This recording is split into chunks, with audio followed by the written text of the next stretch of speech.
नमस्कार दोस्तों, और स्वागत है आपका हमारे चैनल पर, जहां हम सिर्फ जानकारी नहीं बल्कि जीवन जीने की कला को समझने की कोशिश करते हैं। क्या आपने कभी खुद से ये सवाल किया है, क्या मैं सचमुच बुद्धिमान हूं? दिखावे की डिग्रियां, बड़े बड़े शब्द या तेज बोलने की कला, ये सब बुद्धिमानी नहीं होती। सच्ची बुद्धिमत्ता चुपचाप हमारे भीतर रहती है, हमारे निर्णयों में, व्यवहार में और हमारी दृष्टि में। आज की इस गहरी यात्रा में हम जानेंगे वो 35 बातें जो अगर आपके अंदर है तो यकीन मानिए आप सच में बुद्धिमान हैं। इस वीडियो को सिर्फ देखना नहीं बल्कि महसूस करना। हर गुण के साथ हम एक कहानी सुनेंगे, एक विचार पर मंथन करेंगे और अंत तक जरूर बने रहिएगा। आखिरी गुण शायद आपकी पूरी सोच को एक नई दिशा दे सकता है।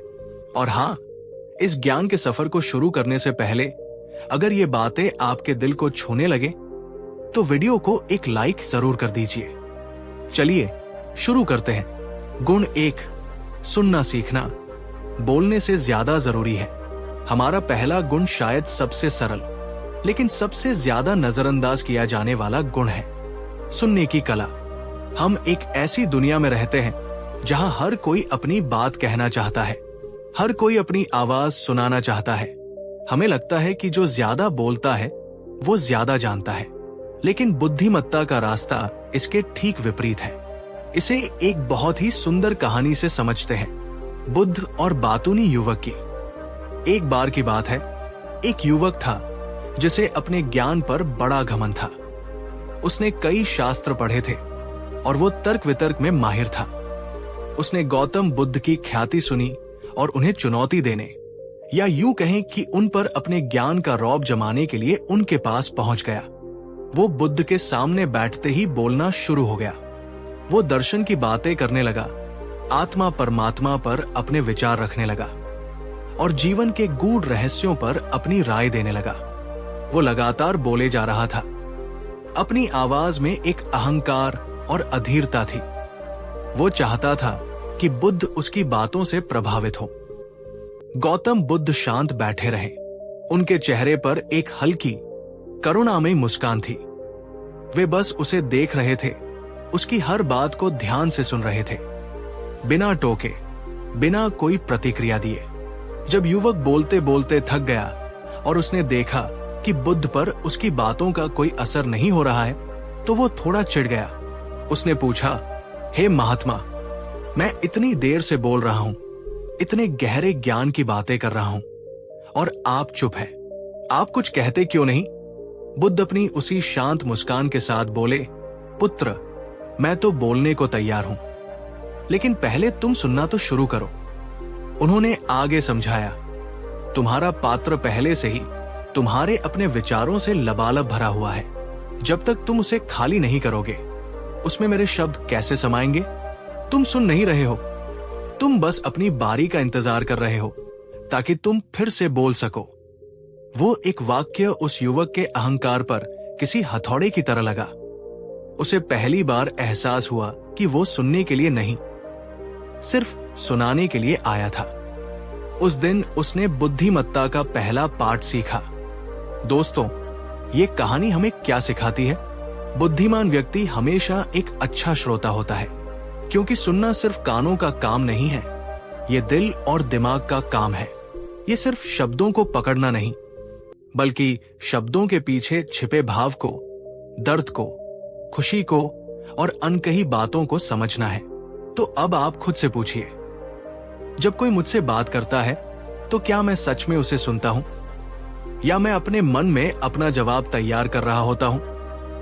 कमेंट बॉक्स में पूरी ईमानदारी से लिखिए, आप एक अच्छे श्रोता हैं या एक अच्छे वक्ता?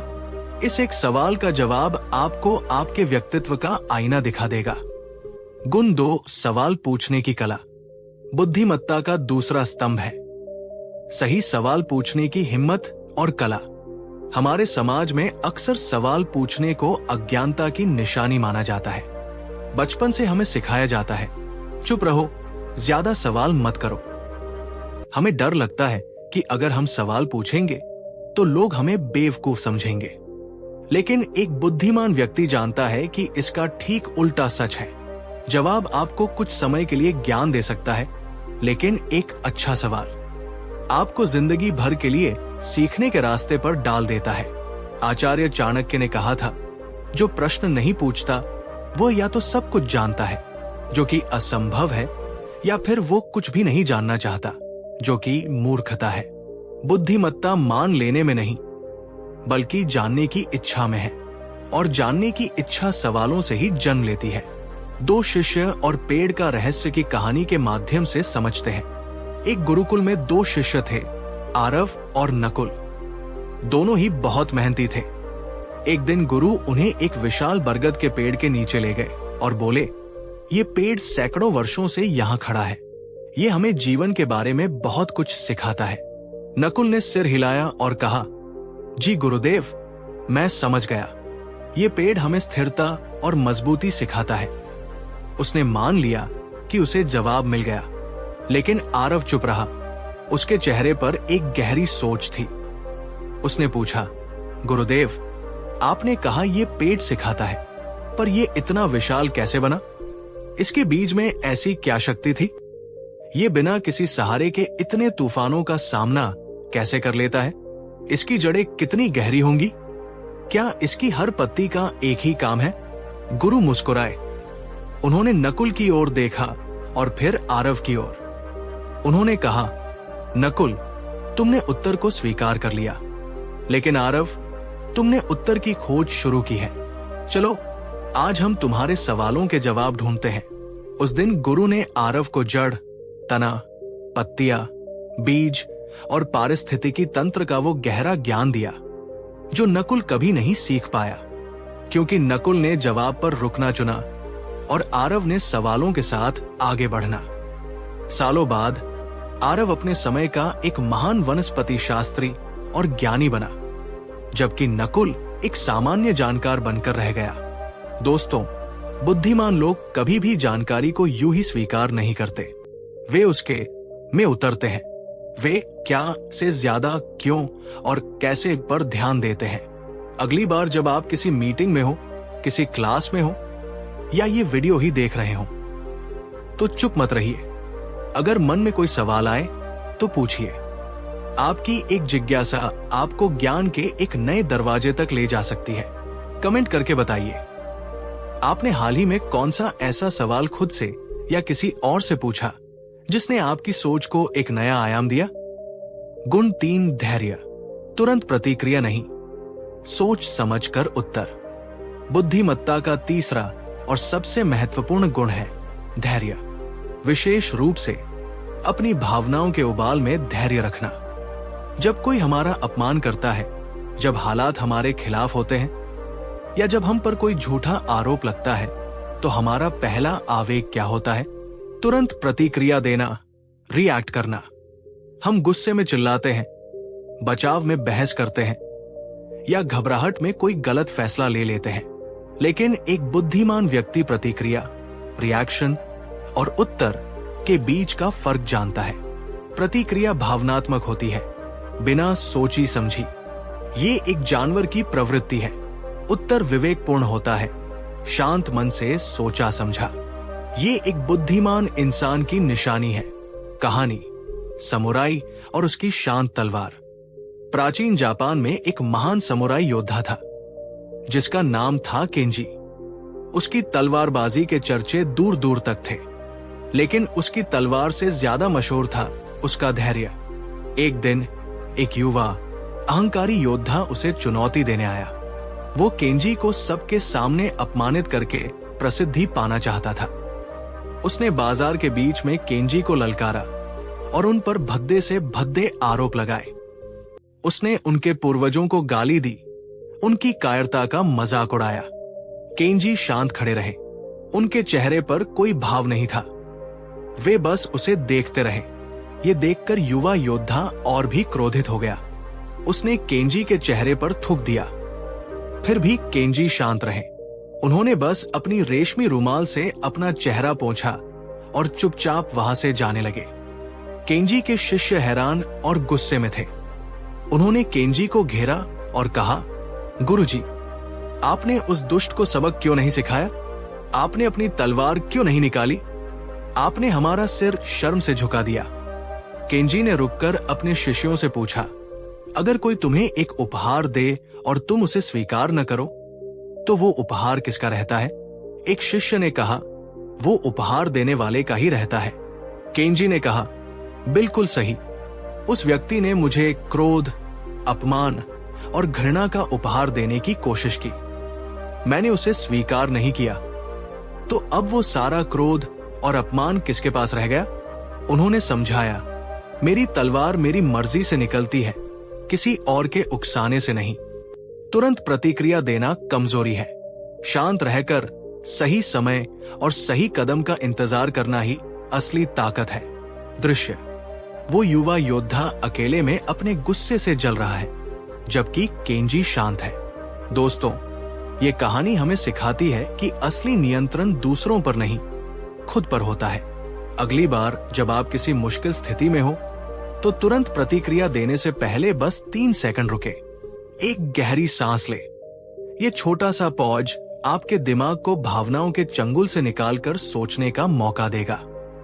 अगर आप मानते हैं कि धैर्य ही असली शक्ति है, तो इस वीडियो को एक लाइक जरूर दें और कमेंट में लिखिए, मैं धैर्य का अभ्यास करूंगी। गुण 4, सीखने की भूख कभी नहीं मिटती। बहुत से लोग एक उम्र के बाद, एक डिग्री पाने के बाद या एक पद पर पहुंचने के बाद सीखना बंद कर देते हैं। उन्हें लगता है कि अब वे सब कुछ जान चुके हैं। ये सोच बुद्धिमत्ता के द्वार पर ताला लगा देती है। एक सच्चा बुद्धिमान व्यक्ति जानता है कि ज्ञान एक अथाह सागर है और हम पूरी जिंदगी में उसकी कुछ बूंदें ही चख पाते हैं। इसलिए वो हमेशा एक छात्र बना रहता है। वो उम्र, पद या अनुभव को सीखने के आड़े नहीं आने देता। वो एक बच्चे से भी सीखने को तैयार रहता है और एक किताब से भी। ये गुण व्यक्ति को विनम्र और प्रासंगिक बनाए रखता है। कहानी, बूढ़ा किसान और उसकी रोज की किताब। एक गांव में एक 70 वर्षीय किसान रहता था। वो दिन भर खेतों में कड़ी मेहनत करता और हर शाम घर आकर कुछ देर के लिए कोई न कोई किताब जरूर पढ़ता। कभी वो खेती की नई तकनीकों के बारे में पढ़ता, कभी इतिहास तो कभी दर्शन। गांव के कुछ नौजवान उसे देखकर हंसते थे। एक दिन एक लड़के ने मजाक में पूछ ही लिया, बाबा, अब इस उम्र में ये सब पढ़कर क्या करोगे? जितनी जिंदगी जीनी थी जी ली, अब आराम करो। बूढ़े किसान ने अपनी नजरें किताब से हटाई, मुस्कुराया और बहुत ही गहरा जवाब दिया। उसने कहा, बेटा, क्या ये पेड़ जिसकी छाव में तुम खड़े हो एक उम्र के बाद पानी पीना और धूप लेना बंद कर देता है? नहीं, जब तक वो जिंदा है वो हर दिन जमीन से पोषण लेता है। अगर वो पोषण लेना बंद कर दे तो वो सूख कर मर जाएगा। उसने आगे कहा, ठीक इसी तरह ज्ञान मेरे दिमाग का पोषण है। मैं इसलिए नहीं पढ़ता कि मुझे कुछ बनना है, मैं इसलिए पढ़ता हूं क्योंकि मैं अभी जिंदा हूं। और जब तक मैं जिंदा हूं, मेरा दिमाग भी जिंदा रहना चाहिए। जिस दिन मैंने सीखना बंद कर दिया, समझ लेना कि मैं जीते जी मर गया। वो नौजवान नी शब्द हो गया। उसे समझ आया कि सीखना किसी MC टायु लक्ष्य को पाने का साधन नहीं, बल्कि जीवन को सार्थक रूप से जीने का तरीका है। दोस्तों, ये कहानी हमें एक शक्तिशाली संदेश देती है। अपनी सीखने की खिड़कियों को कभी बंद मत कीजिए। दुनिया हर पल बदल रही है।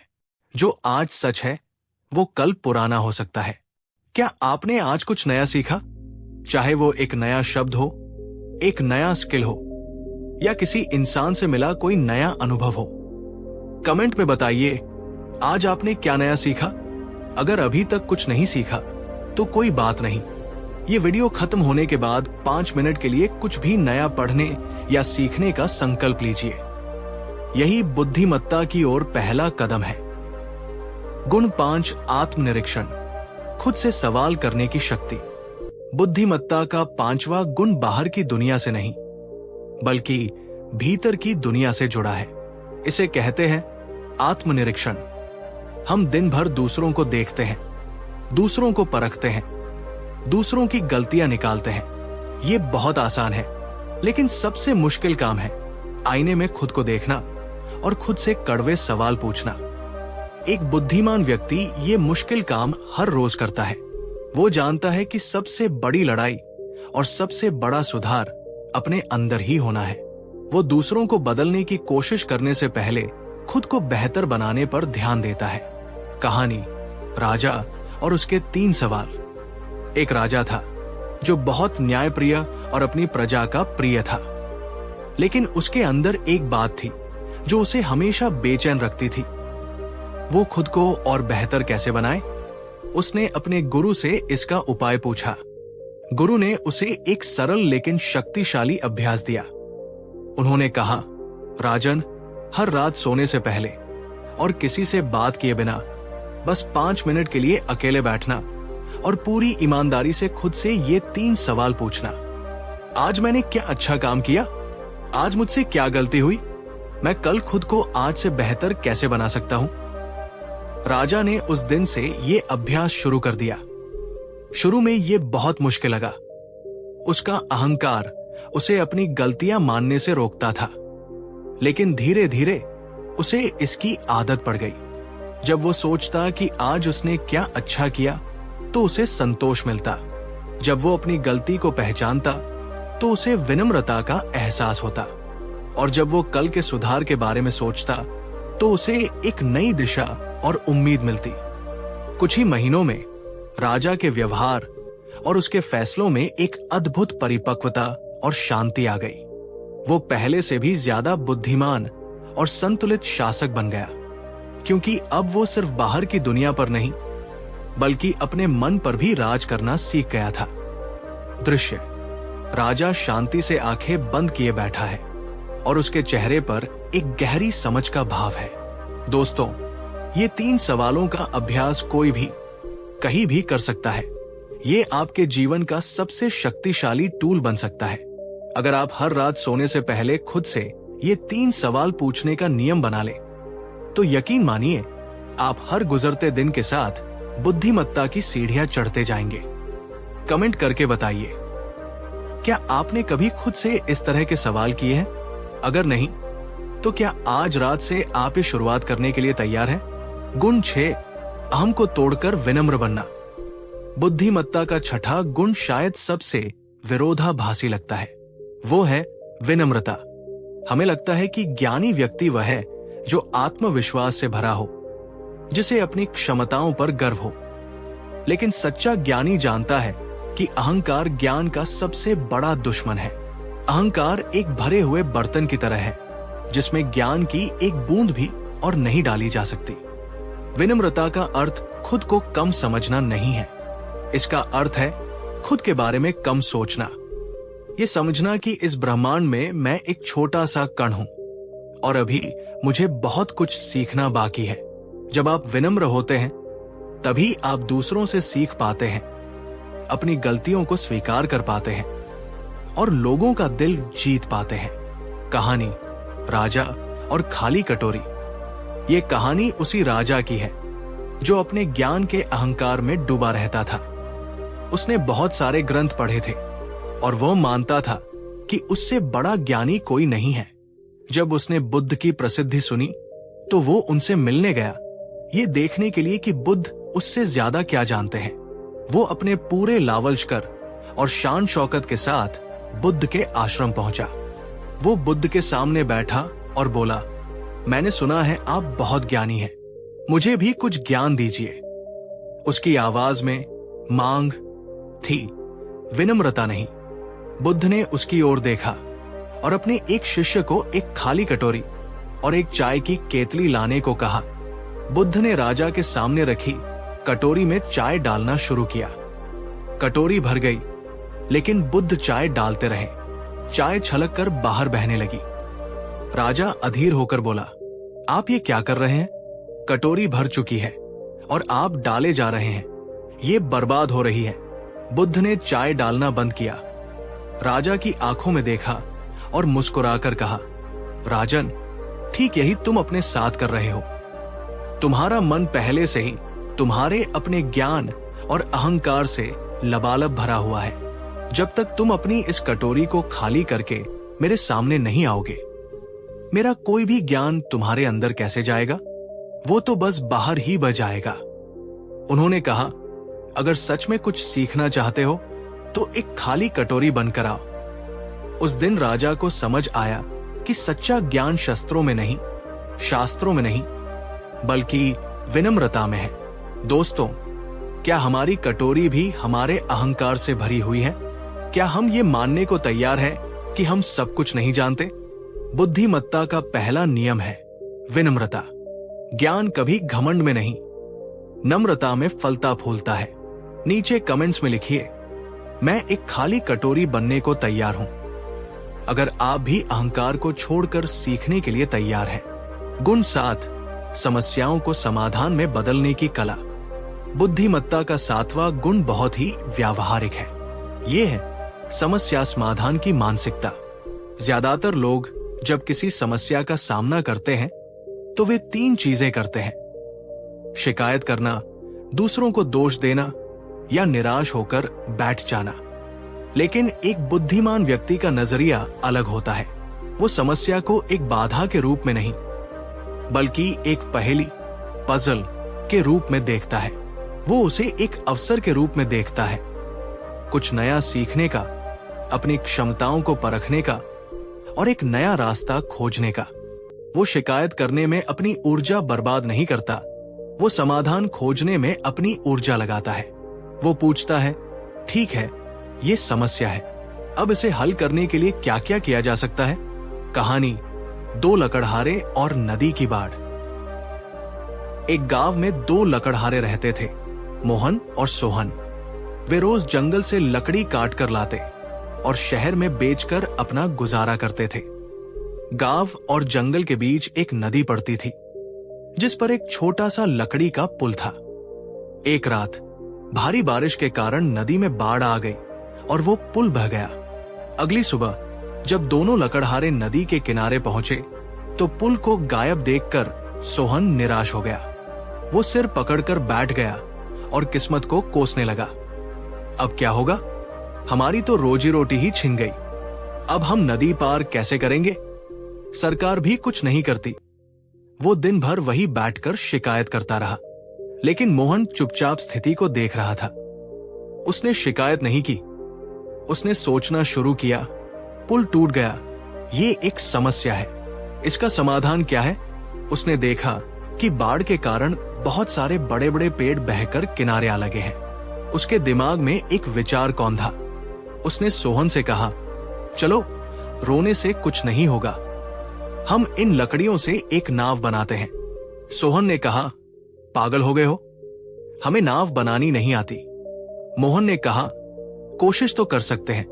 मोहन ने अकेले ही काम शुरू कर दिया। कुछ अन्य गांव वालों की मदद से कुछ ही दिनों में उसने एक छोटी लेकिन मजबूत नाव तैयार कर ली।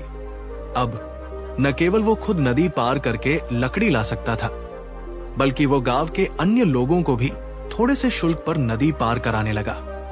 जहां सोहन अपनी समस्या का रोना रो रहा था, वहीं मोहन ने अपनी समस्या को एक नए अवसर में बदल दिया था। उसकी आमदनी पहले से भी ज्यादा हो गई थी। दोस्तों, जीवन हम सबके सामने टूटे हुए पुल रखता है। बुद्धिमान व्यक्ति वह है जो रोता नहीं, बल्कि नाव बनाने की तरकीब सोचता है। क्या आपके जीवन में कोई ऐसी समस्या है जिसे लेकर आप सिर्फ शिकायत कर रहे हैं? आज से अपना नजरिया बदलिए, उसे एक चुनौती के रूप में देखिए और खुद से पूछिए, इसका रचनात्मक समाधान क्या हो सकता है? नीचे यस लिखिए अगर आपने कभी किसी मुश्किल को एक मौके में बदला है, और चाहे तो अपनी छोटी सी कहानी भी शेयर कर सकते हैं। आपकी कहानी दूसरों को प्रेरणा देगी। गुण 8, क्षमा करना और आगे बढ़ना। बुद्धिमत्ता का 8वां गुण मन की शांति से जुड़ा है। यह है क्षमा करने की शक्ति। जब कोई हमें धोखा देता है या हमारा दिल दुखाता है, तो हम उसके प्रति अपने मन में एक गांठ बांध लेते हैं। हम उस व्यक्ति से, उस घटना से नफरत करने लगते हैं। हमें लगता है कि ये नफरत करके हम उसे सजा दे रहे हैं, लेकिन एक बुद्धिमान व्यक्ति जानता है कि किसी को माफ न करना खुद गर्म कोयले को हाथ में पकड़कर ये उम्मीद करने जैसा है कि सामने वाला जलेगा। जलते हम खुद हैं। वो नफरत, वो कड़वाहट हमारे मन की शांति को, हमारी खुशी को और हमारी ऊर्जा को दीमक की तरह खा जाती है। क्षमा करना उस दूसरे व्यक्ति को दिया गया कोई तोहफा नहीं है, ये खुद को दिया गया सबसे बड़ा उपहार है। ये उस बोझ को उतार फेंकने और अतीत की जेल से खुद को आजाद करने का नाम है। कहानी बुद्ध और उनका अपमान करने वाला शिष्य। बुद्ध के एक चचेरे भाई और शिष्य थे जिनका नाम था देवदत्त। देवदत्त बुद्ध की प्रसिद्धि और सम्मान से बहुत ईर्ष्या करते थे। वे खुद संघ के प्रमुख बनना चाहते थे। इस ईर्ष्या में उन्होंने बुद्ध को मारने के कई प्रयास किए। उन्होंने उन पर चट्टान लुढ़काई, एक पागल हाथी को छोड़ा और संघ में फूट डालने की कोशिश की। हर बार बुद्ध बच गए, लेकिन उन्होंने कभी भी देवदत्त के प्रति कोई क्रोध या घृणा प्रकट नहीं की। वे शांत और करुणामय बने रहे। एक दिन बुद्ध के प्रिय शिष्य आनंद ने उनसे पूछा, भगवान, देवदत्त ने आपके साथ इतना बुरा किया, आप उसे संघ से निकाल क्यों नहीं देते? आप उसके प्रति इतनी करुणा क्यों रखते हैं? बुद्ध ने उत्तर दिया, आनंद, देवदत्त बीमार है। वो ईर्ष्या और घृणा के रोग से पीड़ित है। क्या एक वैद्य अपने रोगी से घृणा करता है? नहीं, वो उसका इलाज करने की कोशिश करता है। मेरी करुणा ही उसकी औषधि है। उन्होंने समझाया, अगर मैं अपने मन में उसके लिए घृणा रखूंगा तो मैं भी उसी की तरह बीमार हो जाऊंगा। उसे क्षमा करके मैं उसे नहीं बल्कि खुद को इस बीमारी से मुक्त रखता हूं। अंत में अपने जीवन के अंतिम क्षणों में देवदत्त को अपनी गलतियों का एहसास हुआ और वो बुद्ध से क्षमा मांगने आया। बुद्ध ने उसे हृदय से क्षमा कर दिया। दोस्तों, क्षमा करना कमजोरी नहीं बल्कि बहुत बड़ी मानसिक शक्ति का प्रतीक है। ये दिखाता है कि आप अपनी शांति को किसी और की गलती से ज्यादा महत्व देते हैं। क्या आपके मन में भी कोई ऐसा बोझ है, किसी के लिए कोई पुरानी कड़वाहट? आज उसे जाने दीजिए। उस व्यक्ति को अपने मन में माफ कर दीजिए और खुद को उस बोझ से आजाद कीजिए। कमेंट करके बताइए, आपके लिए क्षमा करना आसान है या कठिन? इस पर बात करने से भी मन हल्का होता है। गुण 9, दूरदर्शिता, आज से आगे देखने की क्षमता। बुद्धिमत्ता का 9वां गुण है दूरदर्शिता, यानी आज के फैसलों का कल पर क्या असर होगा, ये देखने की क्षमता। ज्यादातर लोग तात्कालिक लाभ या सुख के लिए जीते हैं। वे आज की खुशी के लिए कल के भविष्य को दांव पर लगा देते हैं। जैसे आज जंक फूड खा लेना, कल की सेहत की परवाह किए बिना, या आज पैसे उड़ा देना, कल की जरूरत की चिंता किए बिना। लेकिन एक बुद्धिमान व्यक्ति जानता है कि जीवन एक मैराथन है, स्प्रिंट नहीं। वो अपने हर कदम को सोच समझ कर रखता है। वो आज थोड़ी असुविधा सहने को तैयार रहता है ताकि उसका कल बेहतर और सुरक्षित हो सके। वो शॉर्ट टर्म ग्रेटिफिकेशन की जगह लॉन्ग टर्म विजन को चुनता है। आचार्य चाणक्य ने कहा था, बुद्धिमान व्यक्ति वही है जो भविष्य में आने वाली मुसीबतों को पहले ही भांप लेता है और उनसे बचने का उपाय कर लेता है।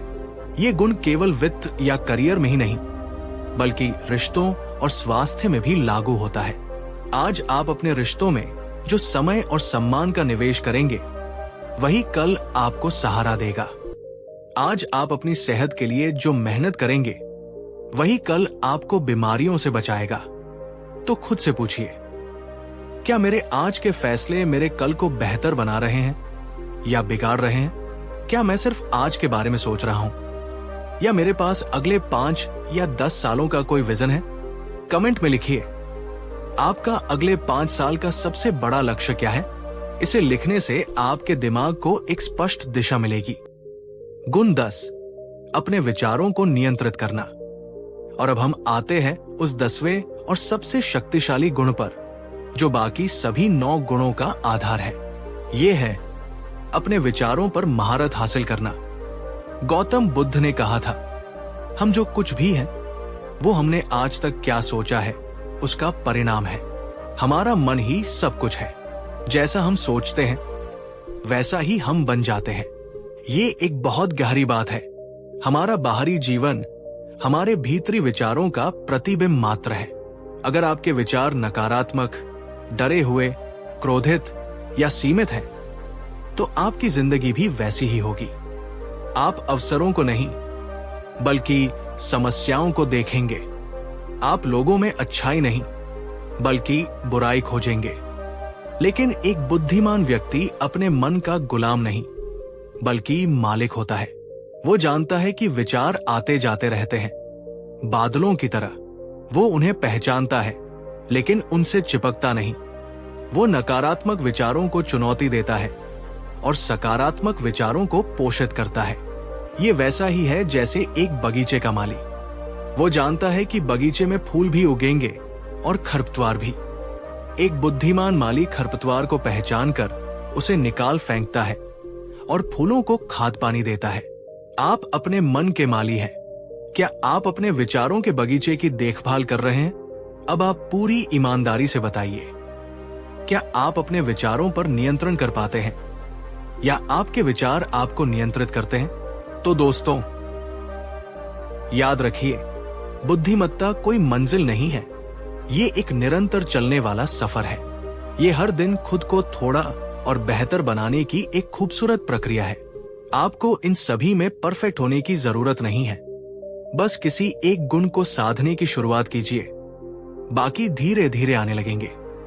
अगर इन बातों ने आपको सोचने पर मजबूर किया है, अगर आपको लगा कि ये सिर्फ एक वीडियो नहीं बल्कि आपके लिए एक आईना था, तो हमारे इस प्रयास को अपना समर्थन दीजिए।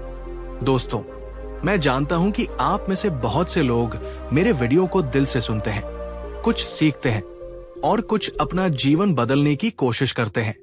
ये वीडियो मैं सिर्फ व्यूज के लिए नहीं बनाता, बल्कि इसलिए बनाता हूं कि शायद बुद्ध की कोई एक बात आपके जीवन के अंधेरे को थोड़ा सा रोशन कर दे। अगर आपको मेरे प्रयास अच्छे लगते हैं और आप चाहते हैं कि मैं और भी बेहतर वीडियो बनाऊं और ज्यादा लोगों तक बुद्ध के संदेश पहुंचा सकूं, तो आप अपना छोटा सा समर्थन दे सकते हैं सुपर थैंक्स के जरिए। नीचे कमेंट के पास एक सुपर थैंक्स का बटन होता है, जहां से आप अपनी तरफ से आशीर्वाद की तरह एक छोटा सा योगदान दे सकते हैं। ये सिर्फ एक सहयोग नहीं, मेरे लिए आपके प्रेम और विश्वास की निशानी है। आपका एक सुपर थैंक्स मेरे दिल तक पहुंचता है और मुझे प्रेरणा देता है कि मैं और भी ज्यादा मेहनत करूं और ऐसे वीडियो बनाता रहूं जो आपके दिल को छू जाए। धन्यवाद, और चलते रहें उस राह पर जो भीतर की रोशनी की ओर जाती है। बुद्ध की वाणी से जुड़े और जीवन को भीतर से जाने। इस वीडियो को एक दिल से लाइक जरूर करिए। कमेंट में हमें जरूर बताएं कि आप आज से कौन सा एक गुण अपने जीवन में उतारने का संकल्प लेते हैं, और इस ज्ञान को अपने दोस्तों और परिवार के साथ शेयर करिए, क्योंकि ज्ञान बांटने से बढ़ता है। और हाँ, अगर आप हमारे इस ज्ञान के सफर में साथी बने रहना चाहते हैं, तो चैनल को सब्सक्राइब करना न भूलें। अपना कीमती समय देने के लिए धन्यवाद। याद रखिए, आप बुद्धिमान बनने की क्षमता के साथ ही पैदा हुए हैं, बस उसे जगाने की देर है। गुण 11, अनिश्चितता में भी स्थिरता बनाए रखना। हमारा 11वां गुण बुद्धिमत्ता की सबसे कठिन परीक्षाओं में से एक है, अनिश्चितता में शांत और स्थिर रहना। जीवन कभी भी एक सीधी रेखा में नहीं चलता, ये उतार चढ़ाव से भरा है।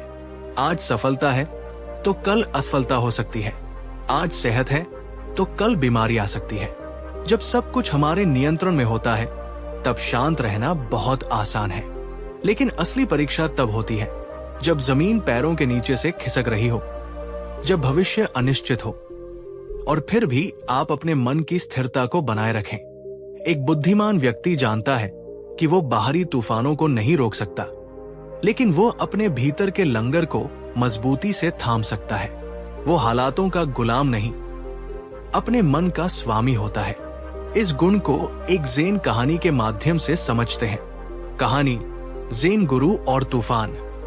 एक बार एक ज़ेन गुरु अपने कुछ शिष्यों के साथ नाव में यात्रा कर रहे थे। अचानक आसमान में काले बादल छा गए और एक भयानक तूफान आ गया। ऊंची ऊंची लहरें नाव से टकराने लगी।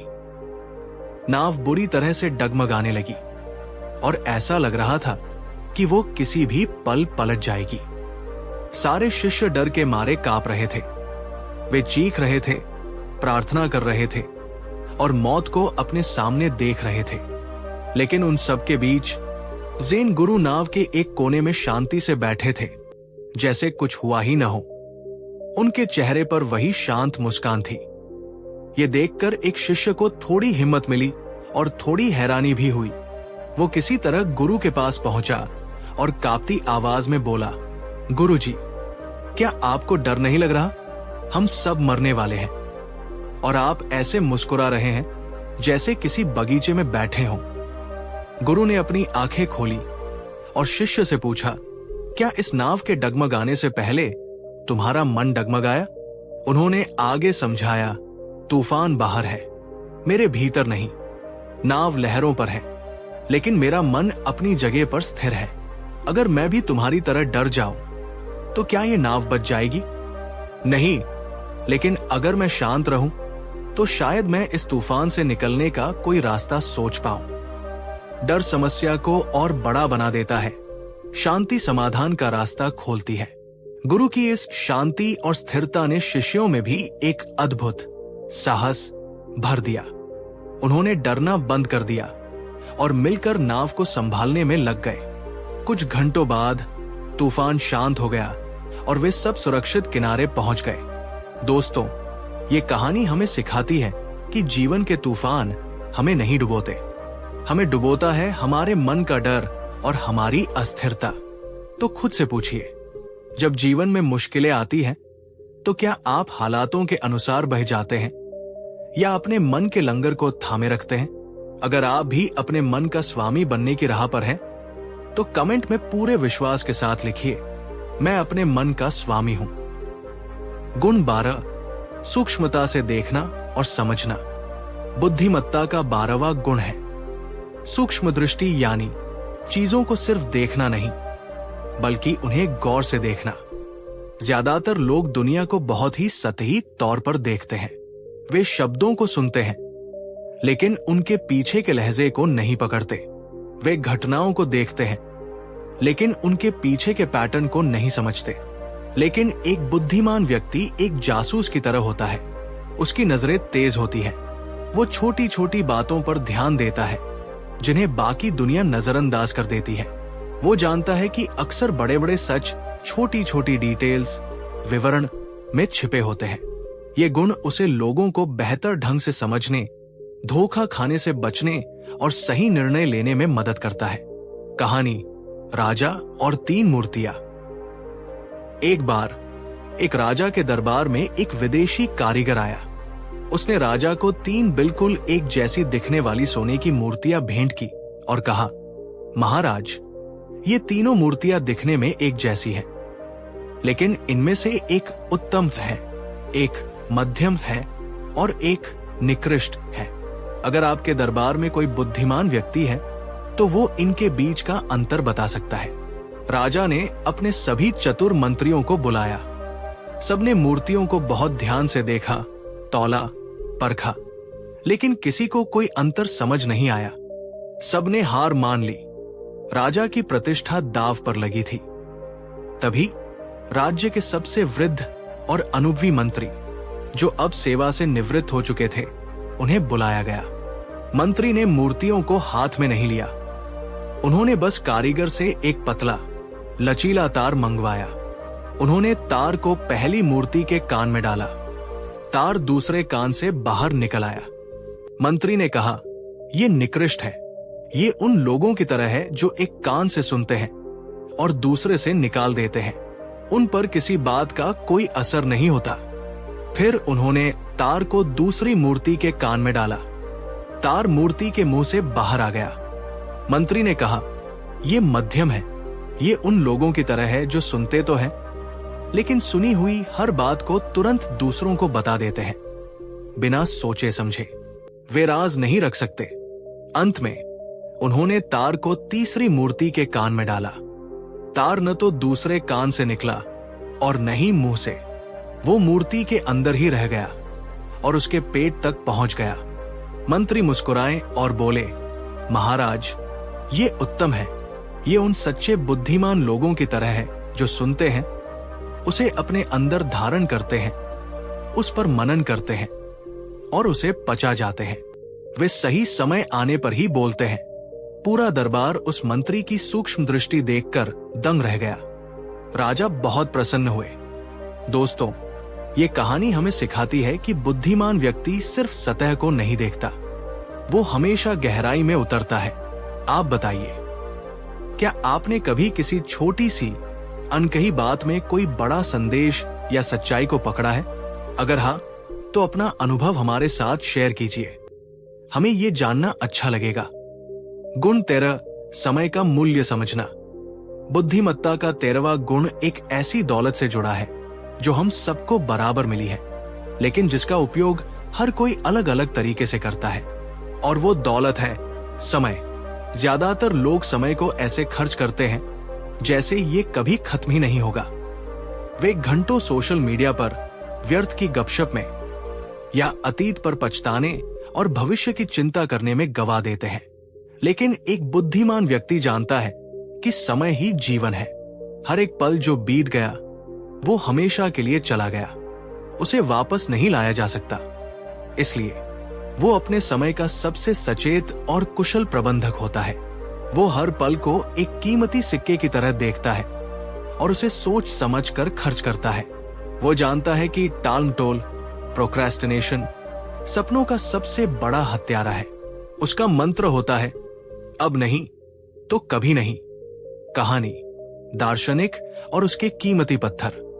एक यूनिवर्सिटी में दर्शन शास्त्र के एक प्रोफेसर अपनी बुद्धिमत्ता के लिए जाने जाते थे। एक दिन वे अपनी कक्षा में एक बड़ा सा खाली कांच का जार लेकर आए। उन्होंने उसे मेज पर रखा और बिना कुछ कहे एक थैले में से बड़े बड़े पत्थर निकालकर उस जार में डालने लगे। वे तब तक पत्थर डालते रहे जब तक जार ऊपर तक भर नहीं गया और उसमें एक भी बड़ा पत्थर आने की जगह नहीं बची। फिर उन्होंने छात्रों से पूछा, क्या ये जार भर गया है? सभी छात्रों ने एक स्वर में कहा, हाँ सर। प्रोफेसर मुस्कुराए। उन्होंने एक दूसरा थैला निकाला जिसमें छोटे छोटे कंकड़ थे। उन्होंने उन कंकड़ों को जार में डालना शुरू किया। कंकड़ बड़े पत्थरों के बीच की खाली जगहों में समाने लगे। उन्होंने जार को थोड़ा हिलाया और कंकड़ डालते रहे। फिर उन्होंने छात्रों से पूछा, क्या ये जार अब भर गया है? छात्र अब थोड़े असमंजस में थे। एक ने कहा, शायद नहीं। प्रोफेसर फिर मुस्कुराए। उन्होंने एक तीसरा थैला निकाला जिसमें रेत थी। उन्होंने रेत को जार में डालना शुरू किया।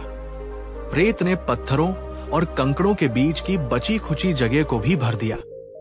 अब उन्होंने फिर पूछा, क्या ये जार अब भर गया है? छात्र चिल्लाए, हाँ सर, अब तो पक्का भर गया है। प्रोफेसर ने एक आखिरी चीज निकाली, एक जग पानी। उन्होंने पूरा पानी उस जार में डाल दिया और रेत ने उस पानी को भी सोख लिया। अब प्रोफेसर ने छात्रों को समझाया। उन्होंने कहा, यह जार आपका जीवन है। ये बड़े पत्थर आपके जीवन की सबसे जरूरी चीजें, आपका परिवार, आपका स्वास्थ्य, आपके सपने, आपका जुनून। ये वो चीजें हैं कि अगर बाकी सब कुछ खो भी जाए तो भी आपका जीवन भरा हुआ रहेगा। ये कंकड़ दूसरी महत्वपूर्ण चीजें हैं, आपकी नौकरी, आपका घर, आपकी गाड़ी। और ये रेत बाकी सब छोटी मोटी चीजें हैं, व्यर्थ की चिंताएं, झगड़े, सोशल मीडिया। अगर आप जार को पहले रेत से भर देंगे तो बड़े पत्थरों और कंकड़ों के लिए कोई जगह नहीं बचेगी। ठीक इसी तरह अगर आप अपना सारा समय और ऊर्जा छोटी छोटी व्यर्थ की चीजों में लगा देंगे तो आपके पास उन चीजों के लिए कभी समय नहीं बचेगा जो वास्तव में आपके लिए सबसे ज्यादा मायने रखती है। इसलिए सबसे पहले अपने बड़े पत्थरों को पहचानिए और उन्हें अपने जीवन में प्राथमिकता दीजिए। बाकी सब कुछ रेत है जो अपनी जगह खुद बना लेगी। दोस्तों, ये कहानी हमें समय प्रबंधन का सबसे गहरा पाठ पढ़ाती है। बुद्धिमान व्यक्ति अपने बड़े पत्थरों को जानता है और उन्हें सबसे पहले अपने दिन में जगह देता है। थोड़ा रुकिए और सोचिए और फिर कमेंट में लिखिए, आपके जीवन के बड़े पत्थर क्या है? और क्या आप अपना ज्यादातर समय पत्थरों पर लगा रहे हैं या रेत पर? गुण 14, दूसरों के दर्द को महसूस करना। बुद्धिमत्ता का 14वां गुण दिमाग से नहीं बल्कि दिल से आता है। इसे कहते हैं समानुभूति। ज्ञान और तर्क आपको बुद्धिमान बना सकते हैं, लेकिन समानुभूति आपको इंसान बनाती है। का मतलब सिर्फ किसी के लिए सहानुभूति रखना नहीं है। ओह, तुम्हारे साथ बुरा हुआ। एम्पैथी का मतलब है खुद को उस व्यक्ति की जगह पर रखकर उसके दर्द को, उसकी खुशी को, उसके डर को महसूस करने की कोशिश करना। ये समझने की कोशिश करना कि वो जैसा व्यवहार कर रहा है वैसा क्यों कर रहा है। एक बुद्धिमान व्यक्ति जानता है कि हर इंसान अपनी अपनी एक अनकही लड़ाई लड़ रहा है, इसलिए वो किसी को भी जल्दी से जज नहीं करता। वो तर्क और करुणा दोनों को एक साथ लेकर चलता है। ये गुण उसे गहरे और सार्थक रिश्ते बनाने में मदद करता है। कहानी गुस्सैल बुढ़िया और दूधवाला। एक शहर में एक दूधवाला था जो हर सुबह लोगों के घरों में दूध पहुंचाता था। उसके रास्ते में एक घर ऐसा था जहां एक बहुत ही गुस्सैल और चिड़चिड़ी बुढ़िया रहती थी। वो रोज दूधवाले पर किसी न किसी बात पर चिल्लाती थी। आज दूध देर से क्यों लाए? ये पतला क्यों है? बोतल साफ नहीं है। दूधवाला हमेशा शांत रहता और मुस्कुराकर कहता, माफ करना मांझी, कल से ध्यान रखूंगा। दूसरे लोग दूधवाले से कहते, तुम इस बुढ़िया की बातें क्यों सुनते हो? इसे दूध देना ही बंद कर दो। दूधवाला बस मुस्कुरा देता और कुछ नहीं कहता। एक दिन दूधवाले की तबीयत खराब हो गई और वो 2 दिन तक दूध देने नहीं जा सका। तीसरे दिन जब वो उस बुढ़िया के घर पहुंचा तो उसे डर था कि आज तो वो उसे कच्चा चबा जाएगी। लेकिन जैसे ही उसने दरवाजा खटखटाया, बुढ़िया बाहर आई। आज उसकी आंखों में गुस्सा नहीं बल्कि चिंता थी। उसने कांपती आवाज में पूछा, बेटा तुम ठीक तो हो? 2 दिन से आए नहीं। मुझे बहुत चिंता हो रही थी। उस दिन पहली बार दूधवाले ने बुढ़िया के गुस्से के पीछे छिपी उसकी तन्हाई और असुरक्षा को देखा। उसे समझ आया कि बुढ़िया अकेली रहती थी और शायद वो दूधवाला ही एकमात्र व्यक्ति था जिससे वो रोज बात कर पाती थी। उसका गुस्सा दरअसल ध्यान खींचने का एक तरीका था। उस दिन के बाद दूधवाला रोज उसे दूध देने के बाद 2 मिनट रुककर उसका हालचाल पूछने लगा और चमत्कार हो गया। बुढ़िया का गुस्सा धीरे धीरे खत्म हो गया और वो एक प्यारी ममतामयी मांझी बन गई। ये सब क्यों हुआ? क्योंकि दूधवाले ने उसके व्यवहार के पीछे के कारण को समझने की कोशिश की। उसने एम्पैथी दिखाई। दोस्तों, बुद्धिमान व्यक्ति सिर्फ ये नहीं देखता कि लोग क्या कर रहे हैं, वो ये समझने की कोशिश करता है कि वे क्यों कर रहे हैं। बताइए, क्या आपने कभी किसी के बुरे व्यवहार के पीछे छिपे उसके दर्द या अकेलेपन को महसूस किया है? बुद्धिमत्ता का 15वां गुण हमारे अहंकार की सबसे बड़ी परीक्षा है। यह है आलोचना को सकारात्मक रूप से लेना। कोई भी अपनी आलोचना सुनना पसंद नहीं करता। जब कोई हमारी कमी बताता है तो हमारा पहला रिएक्शन रक्षात्मक, डिफेंसिव हो जाना या नाराज हो जाना होता है। हमें लगता है कि ये हम पर एक हमला है, लेकिन एक बुद्धिमान व्यक्ति जानता है कि आलोचना दोधारी तलवार है।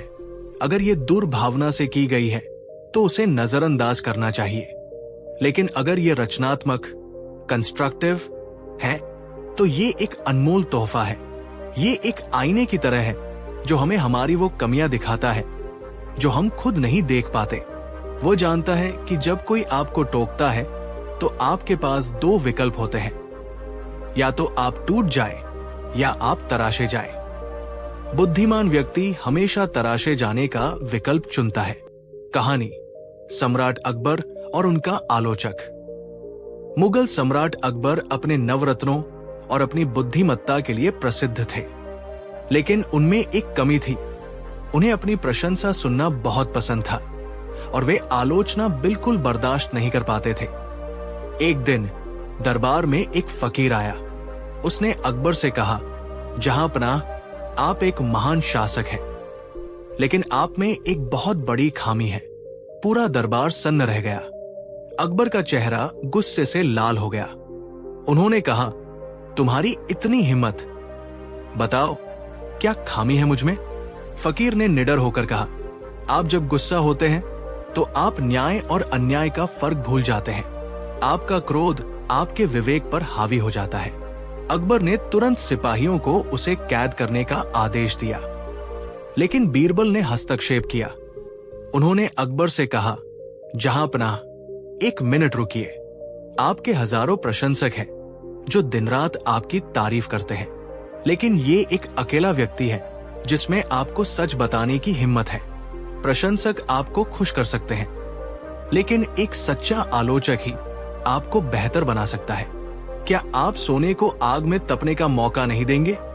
बीरबल की बात अकबर के दिल में उतर गई। उनका गुस्सा शांत हुआ। उन्होंने सोचा, इस व्यक्ति ने अपनी जान जोखिम में डालकर मुझे मेरा दोष बताया है। ये मेरा दुश्मन नहीं, बल्कि सबसे बड़ा शुभ चिंतक है। उन्होंने उस फकीर को न सिर्फ आजाद किया, बल्कि उसे इनाम भी दिया और उसे अपना सलाहकार बना लिया, जिसका काम था समय समय पर उन्हें उनकी गलतियों से अवगत कराना। दोस्तों, बुद्धिमान लोग चापलूसों से नहीं, बल्कि सच्चे आलोचकों से घिरे रहना पसंद करते हैं। वे जानते हैं कि लोहा लोहे को काटता है और एक हीरा दूसरे हीरे से ही तराशा जाता है। अब आप ईमानदारी से बताइए, जब कोई आपकी आलोचना करता है तो आप उसे कैसे लेते हैं? एक व्यक्तिगत हमले, चोट की तरह, या खुद को सुधारने के एक अवसर, चांस की तरह? गुण 16, फोकस, एकाग्रता की शक्ति। हम एक ऐसे युग में जी रहे हैं जहां हर सेकंड हमारा ध्यान खींचने के लिए हजारों चीजें हैं।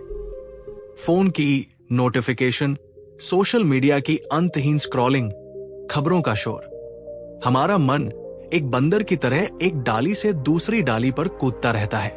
लेकिन एक बुद्धिमान व्यक्ति जानता है कि सफलता और उत्कृष्टता बिखरे हुए ध्यान से नहीं, बल्कि केंद्रित ऊर्जा से आती है। जब आप अपनी पूरी मानसिक ऊर्जा को एक बिंदु पर केंद्रित करते हैं, तो आप असाधारण परिणाम प्राप्त कर सकते हैं। वो मल्टीटास्किंग के भ्रम में नहीं पड़ता। वो एक समय में एक काम करता है, लेकिन उसे पूरी शिद्दत और गहराई से करता है। स्वामी विवेकानंद ने कहा था, एकाग्रता ही समस्त ज्ञान का सार है। इसके बिना कुछ भी नहीं किया जा सकता। कहानी, अर्जुन का मछली की आंख पर निशाना। ये कहानी महाभारत की है, जो हमें एकाग्रता का सबसे बड़ा पाठ पढ़ाती है। गुरु द्रोणाचार्य अपने शिष्यों, कौरवों और पांडवों की परीक्षा ले रहे थे। उन्होंने पेड़ पर एक लकड़ी की चिड़िया रखी और कहा कि सबको चिड़िया की आंख पर निशाना साधना है। उन्होंने सबसे पहले युधिष्ठिर को बुलाया और पूछा, युधिष्ठिर, तुम्हें क्या दिखाई दे रहा है? युधिष्ठिर ने कहा, गुरुदेव, मुझे आप, मेरे भाई, ये पेड़ और पेड़ पर रखी चिड़िया दिखाई दे रही है। द्रोणाचार्य ने कहा, तुम बैठ जाओ, तुम निशाना नहीं लगा सकते। फिर उन्होंने दुर्योधन और अन्य राजकुमारों से वही सवाल पूछा। किसी ने कहा कि उसे पेड़ और पत्ते दिख रहे हैं, किसी ने कहा कि उसे चिड़िया का पूरा शरीर दिख रहा है। द्रोणाचार्य ने सबको मना कर दिया। अंत में उन्होंने अर्जुन को बुलाया और पूछा, अर्जुन, तुम्हें क्या दिखाई दे रहा है? अर्जुन ने बिना नजर हटाए पूरी एकाग्रता से जवाब दिया, गुरुदेव, मुझे सिर्फ चिड़िया की आंख दिखाई दे रही है। द्रोणाचार्य ने फिर पूछा, क्या तुम्हें पेड़ या मैं दिखाई नहीं दे रहा? अर्जुन ने कहा, नहीं गुरुदेव, मुझे चिड़िया की आंख के अलावा और कुछ भी दिखाई नहीं दे रहा है। द्रोणाचार्य प्रसन्न हुए और बोले, तीर चलाओ। अर्जुन ने तीर चलाया और वो सीधा चिड़िया की आंख में जाकर लगा। दोस्तों, बुद्धिमान व्यक्ति अर्जुन की तरह होता है। जब वो कोई लक्ष्य तय करता है तो उसे सिर्फ अपने लक्ष्य की आंख दिखाई देती है। दुनिया का शोर और बाकी सब कुछ उसके लिए धुंधला हो जाता है। क्या आप अपने जीवन में अर्जुन की तरह फोकस्ड हैं, या आपका ध्यान भी बाकी राजकुमारों की तरह भटका हुआ है? कमेंट में लिखिए, मेरा ध्यान मेरी दिशा है। अगर आप भी एकाग्रता की शक्ति को साधने का संकल्प लेते हैं गुण 17, अंदर की स्थिरता। बाहरी दुनिया हमेशा शोर, अराजकता और मांगों से भरी रहेगी। अगर आप अपनी खुशी और शांति के लिए बाहरी परिस्थितियों पर निर्भर रहेंगे तो आप हमेशा एक रोलर कोस्टर पर रहेंगे। लेकिन एक बुद्धिमान व्यक्ति जानता है कि सच्ची शांति बाहर नहीं बल्कि भीतर खोजी जाती है। वो दिन में कुछ समय निकालकर भीड़ से हटता है और खुद के भीतर लौटता है, चाहे वो ध्यान के माध्यम से हो, प्रकृति में समय बिताकर हो या बस चुपचाप बैठकर अपनी सांसों को महसूस करके हो। वो अपने मन के केंद्र को खोजना और वहां टिकना सीखता है। ये आंतरिक शांति ही उसे बाहरी दुनिया के शोर से निपटने की शक्ति देती है। कहानी राजा का शांति का चित्र। एक राजा ने घोषणा की कि जो भी शांति का सबसे अच्छा चित्र बनाएगा उसे वो एक बड़ा पुरस्कार देगा। बहुत से चित्रकारों ने अपनी कला का प्रदर्शन किया। राजा ने सभी चित्रों को देखा, लेकिन अंत में केवल 2 को चुना। पहला चित्र एक बहुत ही शांत और सुंदर झील का था। झील का पानी इतना स्थिर था कि उसमें आसपास के पहाड़ों का प्रतिबिंब शीशे की तरह दिख रहा था। ऊपर नीला आसमान था जिसमें सफेद रुई जैसे बादल तैर रहे थे। जो कोई भी इस चित्र को देखता उसे लगता कि यही शांति का सबसे उत्तम प्रतीक है। दूसरा चित्र बिल्कुल विपरीत था। उसमें एक ऊंचा ऊबड़ खाबड़ पहाड़ था जिससे एक तूफानी झरना गिर रहा था। आसमान में बिजली कड़क रही थी और बारिश हो रही थी। ये चित्र देखकर कहीं से भी शांति का एहसास नहीं होता था। लेकिन जब राजा ने उस दूसरे चित्र को गौर से देखा तो उसने एक छोटी सी चीज पर ध्यान दिया। झरने के ठीक पीछे चट्टान की एक दरार में एक छोटी सी चिड़िया ने अपना घोंसला बनाया हुआ था और उस तूफान और शोर के बीच वो चिड़िया अपने बच्चों के साथ अपने घोंसले में शांति से बैठी थी। राजा ने पुरस्कार के लिए दूसरे चित्र को चुना। सबने हैरानी से पूछा, महाराज, आपने ऐसा क्यों किया? राजा ने समझाया, शांति का मतलब ये नहीं है कि जहां कोई शोर, कोई समस्या या कोई मेहनत न हो। वो तो निर्जीवता है। सच्ची शांति का मतलब है इन सब चीजों के बीच में रहते हुए भी अपने दिल में शांति बनाए रखना। ये चिड़िया हमें सच्ची शांति का अर्थ सिखाती है। दोस्तों, क्या आप भी अपनी शांति के लिए बाहरी दुनिया के शांत होने का इंतजार कर रहे हैं? बुद्धिमान व्यक्ति जीवन के झरने के पीछे अपना घोंसला बनाना सीखता है। आप दिन में कितनी बार खुद के साथ मौन में समय बिताते हैं? क्या आप अपने भीतर की उस शांत जगह को जानते हैं? गुण 18, आत्म सुरक्षा, सीमाएं तय करना। बचपन से हमें सिखाया जाता है कि हमें अच्छा इंसान बनना है, सबकी मदद करनी है और किसी को ना नहीं कहना है। इस चक्कर में हम अक्सर लोगों को खुश करने वाले बन जाते हैं। हम अपनी ऊर्जा, अपना समय और अपनी मानसिक शांति दूसरों पर लुटाते रहते हैं, तब भी जब हमारा खुद का प्याला खाली हो। लेकिन एक बुद्धिमान व्यक्ति जानता है कि दूसरों की मदद करने के लिए पहले खुद का मजबूत होना जरूरी है। वो जानता है कि कहाँ हाँ कहना है और कहाँ विनम्रता लेकिन दृढ़ता से ना कहना है। ना कहना स्वार्थ नहीं बल्कि आत्म संरक्षण, सेल्फ प्रेजर्वेशन है।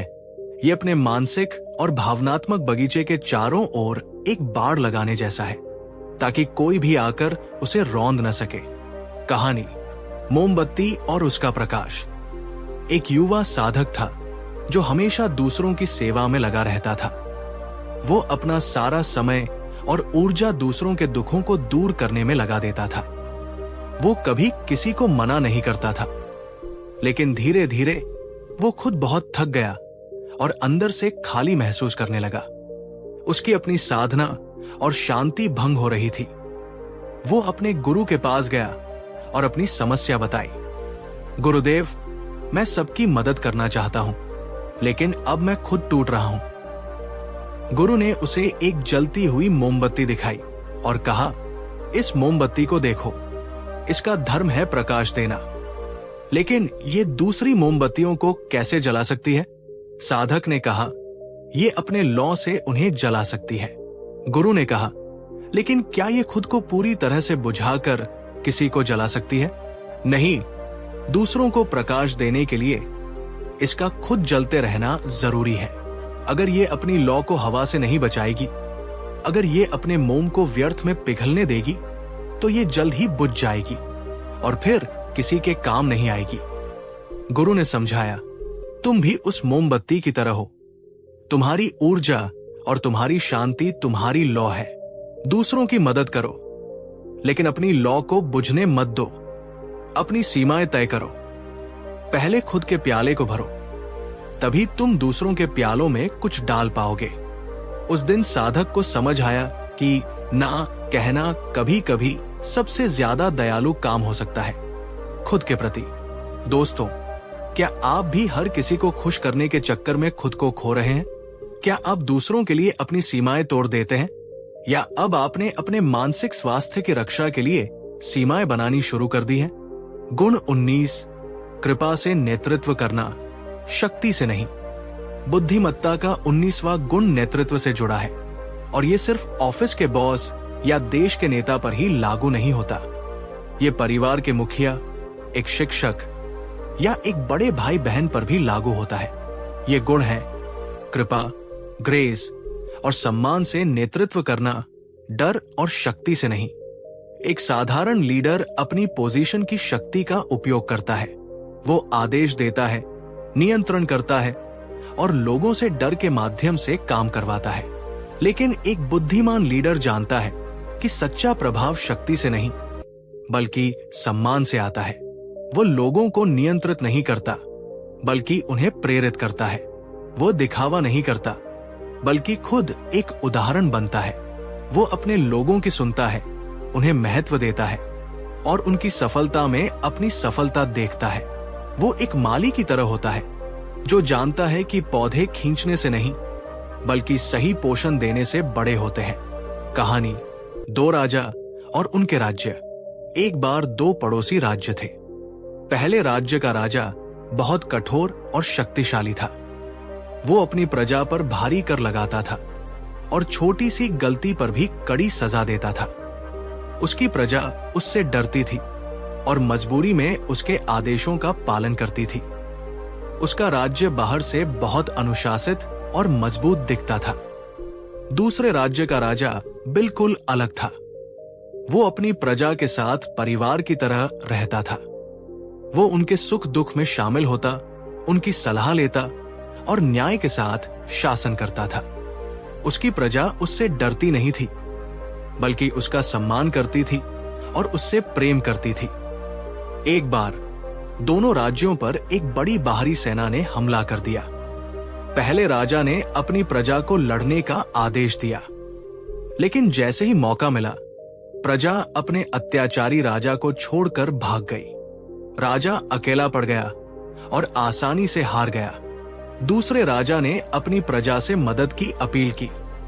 उसकी प्रजा, जो उससे इतना प्रेम करती थी, अपने राज्य और अपने राजा की रक्षा के लिए एक होकर लड़ी।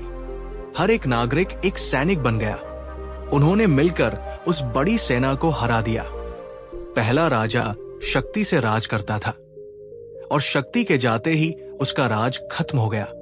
दूसरा राजा कृपा और सम्मान से राज करता था और वही उसकी सबसे बड़ी शक्ति बन गई। बताइए, आपके जीवन में कोई ऐसा लीडर है, चाहे वो आपके बॉस हो, शिक्षक हो या माता पिता, जो आपको डर से नहीं बल्कि अपने व्यवहार से प्रेरित करता है?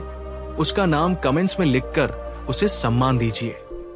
गुण 20, मैं सब नहीं जानता, स्वीकार करने की शक्ति। और अब हम आते हैं उस 20वें और अंतिम गुण पर, जो बुद्धिमत्ता के चक्र को पूरा करता है। ये वो गुण है जहां से ज्ञान का सफर वास्तव में शुरू होता है, और वो है ये स्वीकार करने की हिम्मत कि मैं सब कुछ नहीं जानता। जो व्यक्ति ये मान लेता है कि वो सब कुछ जान चुका है, उसका विकास वही रुक जाता है। वो एक स्टैग्नेंट तालाब की तरह हो जाता है। लेकिन जो व्यक्ति ये स्वीकार करता है कि वो अभी भी सीख रहा है, वो एक बहती हुई नदी की तरह बन जाता है, जो हमेशा ताजा, जीवंत और आगे बढ़ती रहती है। सुकरात को प्राचीन ग्रीस का सबसे बुद्धिमान व्यक्ति क्यों कहा जाता था? इसलिए नहीं कि वे सब कुछ जानते थे, बल्कि इसलिए क्योंकि वे अकेले व्यक्ति थे जो ये कहने की हिम्मत रखते थे, मैं केवल एक ही बात जानता हूं, और वो ये है कि मैं कुछ नहीं जानता। ये स्वीकृति ही उन्हें और जानने के लिए प्रेरित करती थी। तो दोस्तों, क्या आप भी आज सीखने के लिए, अपनी सीमाओं को स्वीकार करने के लिए और एक आजीवन विद्यार्थी बनने के लिए तैयार हैं?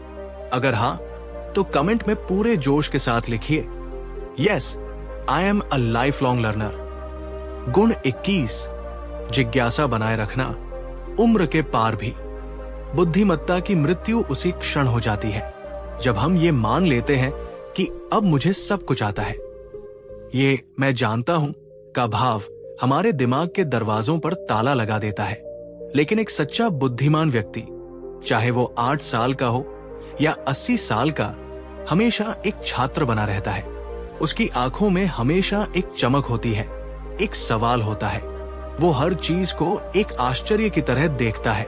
वो जानता है कि ये ब्रह्मांड रहस्यों से भरा है और सीखने के लिए हमेशा कुछ नया है। ये जिज्ञासा ही उसे प्रासंगिक, ऊर्जावान और विनम्र बनाए रखती है। कहानी आइंस्टीन और उनका कंपास। ये कहानी है उस व्यक्ति की जिसे दुनिया सबसे बुद्धिमान इंसानों में से एक मानती है, अल्बर्ट आइंस्टीन। जब आइंस्टीन 5 साल के थे तो वे बीमार पड़ गए और बिस्तर पर लेटे हुए थे। उनका मन बहलाने के लिए उनके पिता ने उन्हें एक छोटा सा मैग्नेटिक कंपास दिया। छोटे अल्बर्ट ने उस कंपास को हाथ में लिया। उन्होंने देखा कि चाहे वो उसे किसी भी दिशा में घुमाए, उसकी सुई हमेशा उत्तर दिशा की ओर ही इशारा कर रही थी। उनके लिए ये एक जादू जैसा था। उनके छोटे से दिमाग में एक बड़ा सवाल उठा, ऐसा क्यों होता है? कौन सी अदृश्य शक्ति इस सुई को खींच रही है? ये कोई सामान्य बचकाना सवाल नहीं था। ये एक गहरी जिज्ञासा थी जो उनके साथ पूरी जिंदगी बनी रही। सालों बाद आइंस्टीन ने खुद कहा था कि उस दिन उस कंपास ने उनके अंदर जो रहस्य और आश्चर्य की भावना पैदा की, उसी ने उन्हें भौतिकी के गहरे रहस्यों को खोजने के लिए प्रेरित किया। वे अपनी सफलता का श्रेय अपनी प्रतिभा को नहीं, बल्कि अपनी जुनूनी जिज्ञासा, पैशनेट क्यूरियोसिटी को देते थे। वे कहते थे, मेरे पास कोई विशेष प्रतिभा नहीं है, मैं बस बहुत ज्यादा जिज्ञासु हूं। दोस्तों, बुद्धिमान व्यक्ति अपनी उम्र को अपनी जिज्ञासा पर हावी नहीं होने देता। वो हमेशा पूछता है, ये कैसे काम करता है, ऐसा क्यों है, और क्या हो सकता है?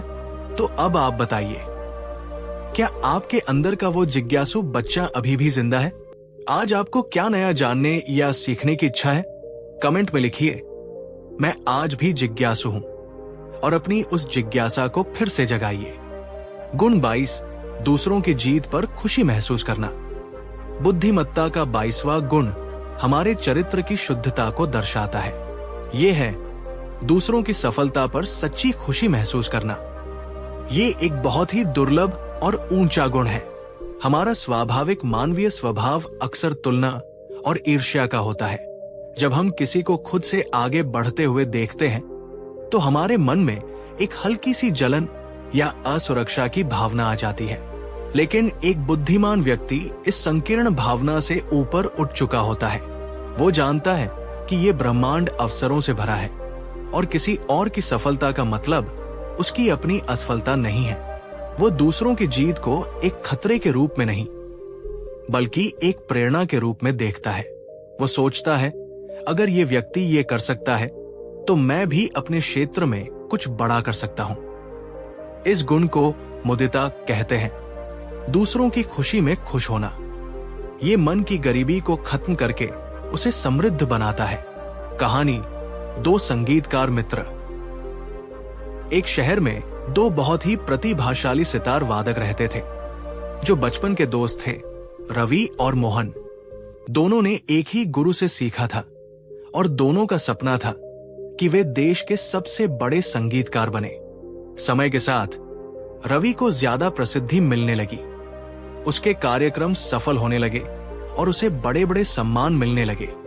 वहीं मोहन को उतनी सफलता नहीं मिली, हालांकि वो भी उतना ही प्रतिभाशाली था। मोहन के कुछ दोस्तों ने उसके कान भरने शुरू कर दिए। देखो, रवि तुमसे कितना आगे निकल गया। तुम दोनों ने साथ शुरू किया था। जरूर वो कोई चालाकी कर रहा है। मोहन के मन में भी थोड़ी देर के लिए ईर्ष्या की भावना आई। उसे दुख हुआ, लेकिन फिर उसने आत्ममंथन किया। उसने सोचा, क्या रवि की सफलता से मेरा हुनर कम हो गया है? नहीं। क्या उसके आगे बढ़ने से मेरे लिए रास्ते बंद हो गए हैं?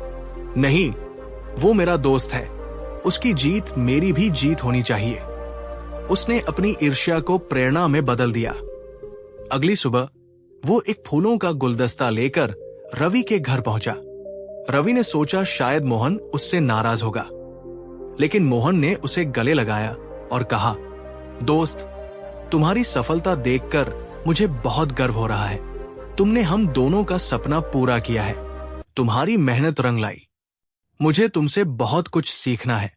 मोहन की इस निस्वार्थता और बड़पन को देखकर रवि की आंखों में आंसू आ गए। उसने कहा, दोस्त, मैं हमेशा तुम्हारे साथ हूं। उस दिन के बाद रवि ने मोहन को अपने साथ कार्यक्रमों में ले जाना शुरू किया। दोनों ने मिलकर ऐसी जुगलबंदी की कि उनकी प्रसिद्धि और भी बढ़ गई। मोहन को भी वो पहचान मिली जिसका वो हकदार था। ये सब क्यों हुआ? क्योंकि मोहन ने ईर्ष्या का जहर पीने की बजाय सराहना का अमृत चुना। दोस्तों, जब आप किसी और के लिए ताली बजाते हैं, तो ब्रह्मांड आपके लिए भी ताली बजाने की तैयारी करता है। अब आप ईमानदारी से बताइए, किसी और की सफलता ने आपको आखिरी बार सच्ची प्रेरणा कब दी थी? उस व्यक्ति और उसकी सफलता को याद कीजिए। जरूर। चलिए बुद्धिमत्ता के इस गहरे और सार्थक सफर के तीसरे अध्याय को पूरा करते हैं। प्रस्तुत है बाकी के 8 गुण, उसी गहराई और भावनात्मक जुड़ाव के साथ। गुण 23, असफलता से सीखने की कला। ल बुद्धिमत्ता का 23वां गुण जीवन की सबसे कठोर लेकिन सबसे महत्वपूर्ण सच्चाई से जुड़ा है। यह है असफलता को गले लगाना और उससे सीखना। बचपन से हमें सिखाया जाता है कि हारना या फेल होना एक बुरी बात है। हमें असफलता से डरना सिखाया जाता है। इस डर के कारण हम कई बार कोशिश करने से ही बचते हैं। लेकिन एक बुद्धिमान व्यक्ति जानता है कि असफलता सफलता की विरोधी नहीं है, बल्कि सफलता तक पहुंचने का रास्ता है। कोई भी इंसान पहली बार में परफेक्ट नहीं होता। हर सफलता की कहानी के पीछे अनगिनत असफलताओं की एक लंबी दास्तान छिपी होती है। बुद्धिमान व्यक्ति असफलता को एक व्यक्तिगत हार के रूप में नहीं देखता। वो उसे एक फीडबैक के रूप में देखता है। वो पूछता है, इस अनुभव से मैंने क्या सीखा? अगली बार मैं क्या अलग कर सकता हूं? वो हार को अपना गुरु बना लेता है। कहानी थॉमस एडिसन और 1000 असफल प्रयास। ये कहानी है उस महान आविष्कारक थॉमस एडिसन की, जिन्होंने हमें बल्ब का तोहफा दिया। हम सब जानते हैं कि उन्होंने बल्ब का आविष्कार किया था, लेकिन हम में से बहुत कम लोग जानते हैं कि सफल बल्ब बनाने से पहले वे लगभग 10,000 बार असफल हुए थे। एक दिन जब वे अपने एक और असफल प्रयोग के बाद अपनी प्रयोगशाला में काम कर रहे थे, तो उनका एक युवा सहायक हताश होकर उनके पास आया। उसने कहा, सर, हम 10,000 बार कोशिश कर चुके हैं और हमें कुछ भी हासिल नहीं हुआ। हम पूरी तरह से असफल हो गए हैं। हमें ये काम छोड़ देना चाहिए। एडिसन ने अपनी नजरें काम से हटाई, मुस्कुराए और उस सहायक के कंधे पर हाथ रखकर कहा, बेटा, तुम इसे असफलता क्यों कह रहे हो? हमें बहुत कुछ हासिल हुआ है। हमने असफलता नहीं पाई है, बल्कि हमने सफलतापूर्वक 10,000 ऐसे तरीके खोज लिए हैं जिनसे बल्ब नहीं बनाया जा सकता। उन्होंने आगे कहा, हर गलत प्रयास हमें सही प्रयास के एक कदम और करीब ला रहा है। मैं हारा नहीं हूं, मैं सीख रहा हूं। यह नजरिया ही उनकी सफलता का राज था। वो हर हार को एक सबक मानते थे, जो उन्हें उनकी मंजिल के और करीब ले जा रहा था। और अंत में उनकी इसी लगन और सीखने की कला ने पूरी दुनिया को रोशन कर दिया। दृश्य एडिसन का चेहरा जब पहली बार बल्ब जलता है, उनकी आंखों में सफलता की नहीं, बल्कि सीखने की यात्रा की संतुष्टि है। दोस्तों, क्या आप भी अपनी असफलताओं से डरते हैं? क्या आप भी उन्हें अपनी पहचान बना लेते हैं? याद रखिए, आप असफल नहीं हैं, सिर्फ आपका एक प्रयास असफल हुआ है। कमेंट में अपनी उस एक असफलता के बारे में जरूर साझा करें, जिससे आपने अपने जीवन का सबसे बड़ा सबक सीखा। आपकी कहानी दूसरों को हिम्मत देगी कि गिरना अंत नहीं, बल्कि उठने की प्रक्रिया का एक हिस्सा है। गुण 24, कल्पना और रचनात्मकता की स्वतंत्रता। बुद्धिमत्ता का 24वां गुण हमें तर्क और तथ्यों की दुनिया से थोड़ा आगे ले जाता है। यह है कल्पना और रचनात्मकता को अपनाना। अक्सर हम बुद्धिमत्ता को सिर्फ तर्क, विश्लेषण और ज्ञान से जोड़कर देखते हैं, लेकिन सच्ची बुद्धिमत्ता इन सब से कहीं ज्यादा है। ये लीक से हटकर सोचने की क्षमता है।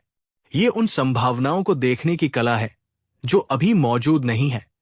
एक बुद्धिमान व्यक्ति जानता है कि दुनिया की हर बड़ी खोज, हर महान कलाकृति और हर क्रांतिकारी विचार पहले किसी न किसी के कल्पना में ही जन्मा था।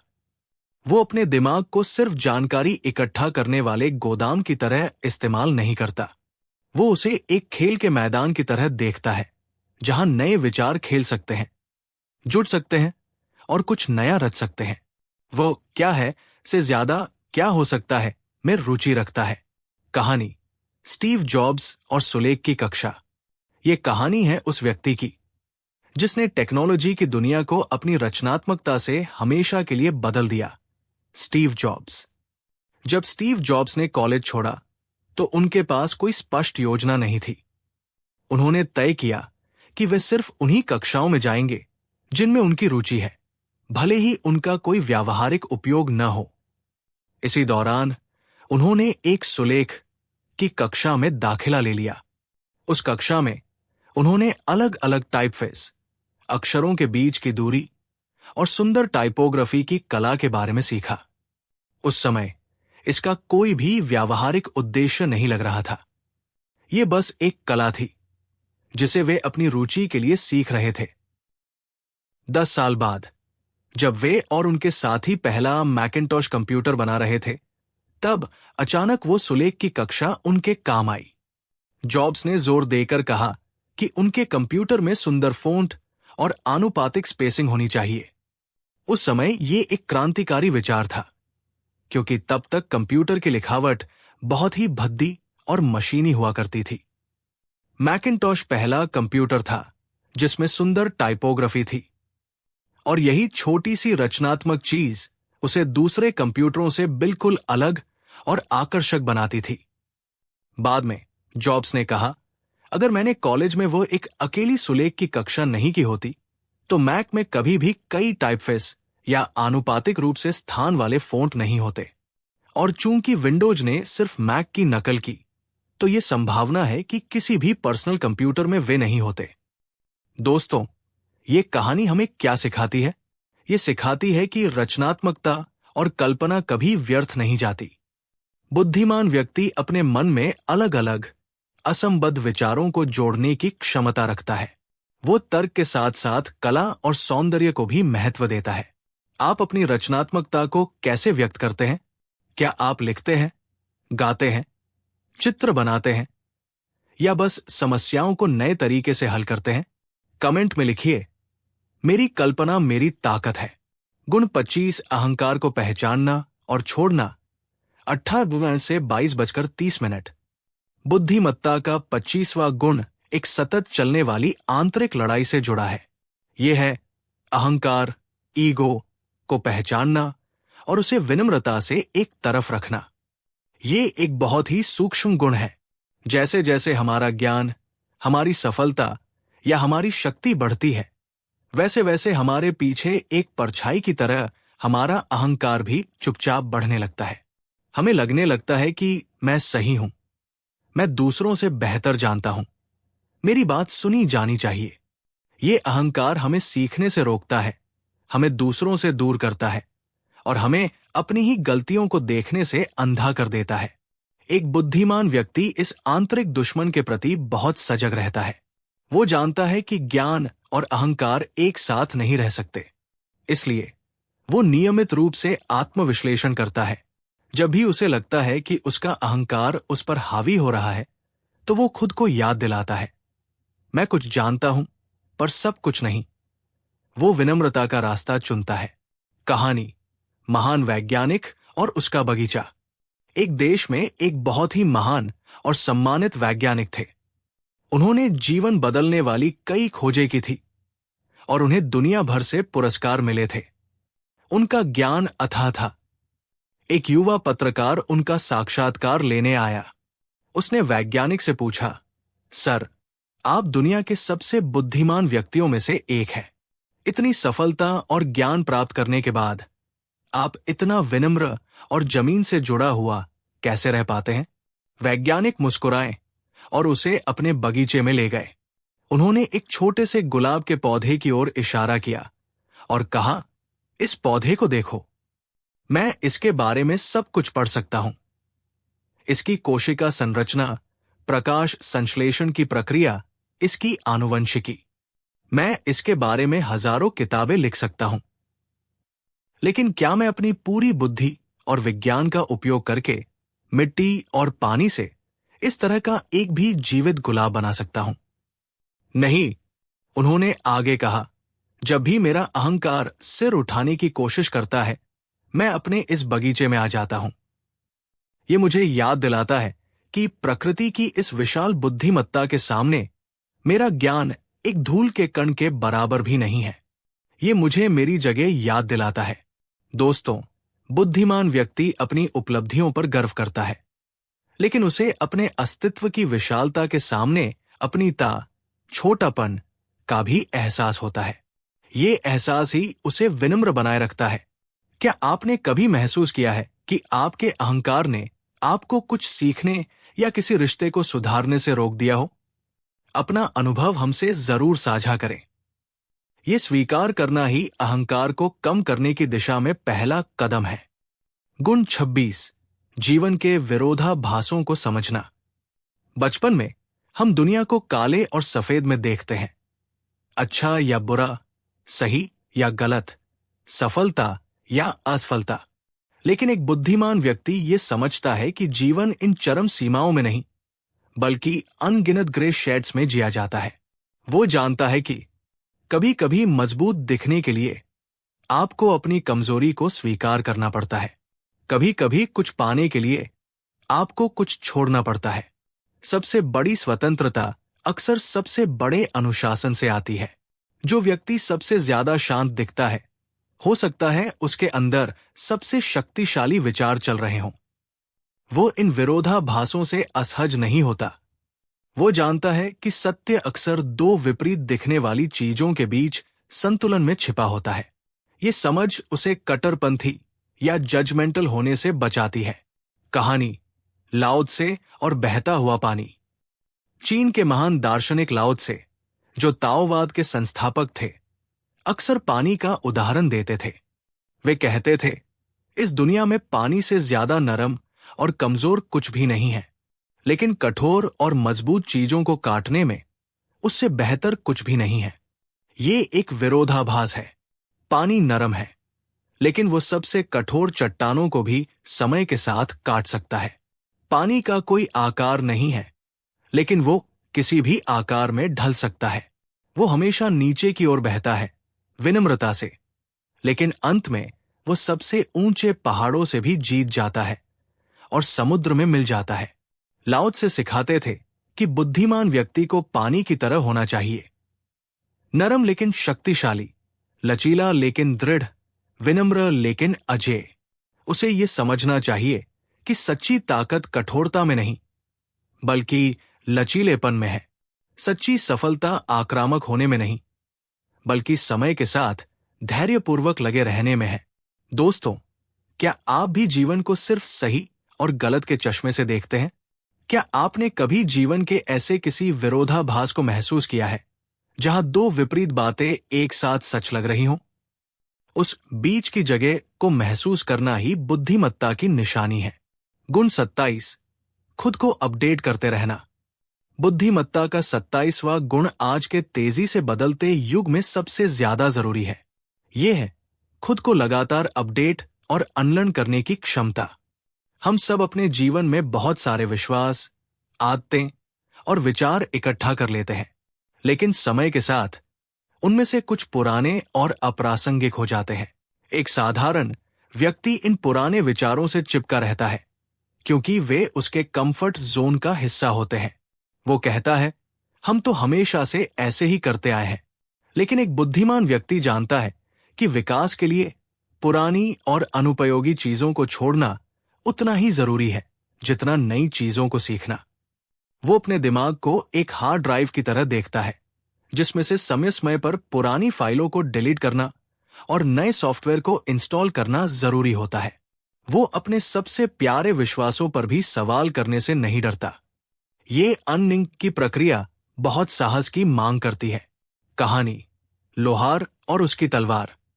एक गांव में एक बहुत ही प्रसिद्ध लोहार था जो अपनी बनाई हुई तलवारों के लिए जाना जाता था। उसकी तकनीक पीढ़ियों से चली आ रही थी। एक दिन एक युवा यात्री उसके पास आया और उसे एक नई धातु और उसे पिघलाने की एक नई तकनीक के बारे में बताया जिससे और भी हल्की और मजबूत तलवारें बन सकती थी।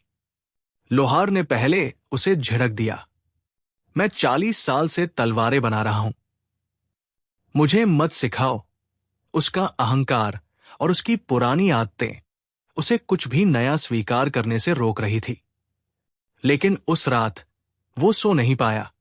उसे लगा कि शायद वो युवक सही कह रहा था। अगले दिन उसने अपने अहंकार को एक तरफ रखा और उस युवक को खोजा।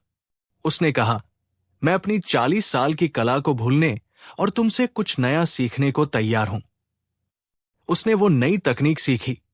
कुछ महीनों के अभ्यास के बाद उसने ऐसी तलवारें बनाई जो पहले से कहीं ज्यादा बेहतर थी। उसकी ख्याति और भी बढ़ गई। अगर वो अपनी पुरानी सोच से चिपका रहता तो समय उसे पीछे छोड़ देता। दोस्तों, क्या आप भी अपने कुछ पुराने अनुपयोगी विचारों को पकड़कर बैठे हैं? कमेंट में बताइए।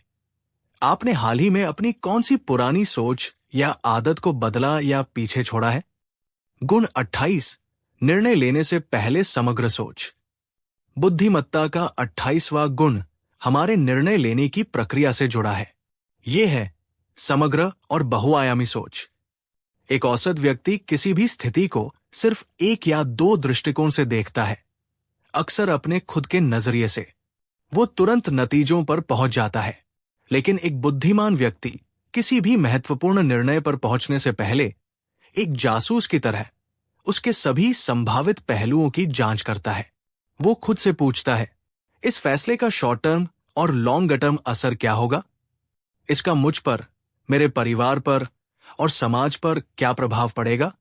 इसके सबसे अच्छे और सबसे बुरे परिणाम क्या हो सकते हैं? अगर मैं गलत हुआ तो प्लान क्या है? वो अपनी भावनाओं, अपने पूर्वाग्रहों और दूसरों की राय को एक तरफ रखकर स्थिति को एक 360 डिग्री के दृष्टिकोण से देखने की कोशिश करता है। ये प्रक्रिया समय लेती है, लेकिन ये उसे जल्दबाजी में लिए गए गलत फैसलों से बचाती है। कहानी गांव का मुखिया और नदी पर पुल। एक गांव के पास एक तेज बहने वाली नदी थी जिसे पार करने में लोगों को बहुत मुश्किल होती थी। गांव के मुखिया ने फैसला किया कि नदी पर एक पुल बनाया जाना चाहिए। एक युवा जोशीला इंजीनियर आया और उसने कहा, हम यहां एक सीधा और सबसे छोटा पुल बना सकते हैं। यह सबसे तेज और सबसे सस्ता होगा। ज्यादातर गांव वाले इस बात से सहमत हो गए, लेकिन गांव के एक बूढ़े अनुभवी व्यक्ति ने कहा, रुक जाओ, क्या हमने सब कुछ सोच लिया है? उसने सवाल उठाए। जिस जगह तुम पुल बनाने की बात कर रहे हो, वहां नदी का बहाव सबसे तेज है। क्या पुल तूफान में टिक पाएगा? उस जगह की मिट्टी भी नरम है। क्या नींव मजबूत बनेगी? उस जगह पर बहुत सारे पुराने पेड़ हैं। क्या उन्हें काटना पर्यावरण के लिए सही होगा? पुल बनने के बाद क्या दूसरी तरफ की जमीन का व्यावसायिक उपयोग शुरू हो जाएगा, जिससे गांव की शांति भंग होगी? उसके इन सवालों ने सबको सोचने पर मजबूर कर दिया। उन्होंने फिर से सर्वेक्षण किया और पाया कि थोड़ी दूर पर एक ऐसी जगह थी जहां नदी चौड़ी लेकिन शांत थी, मिट्टी कठोर थी और पर्यावरण को भी कम नुकसान होता। वहां पुल बनाना थोड़ा महंगा और लंबा था, लेकिन वो ज्यादा सुरक्षित और टिकाऊ था।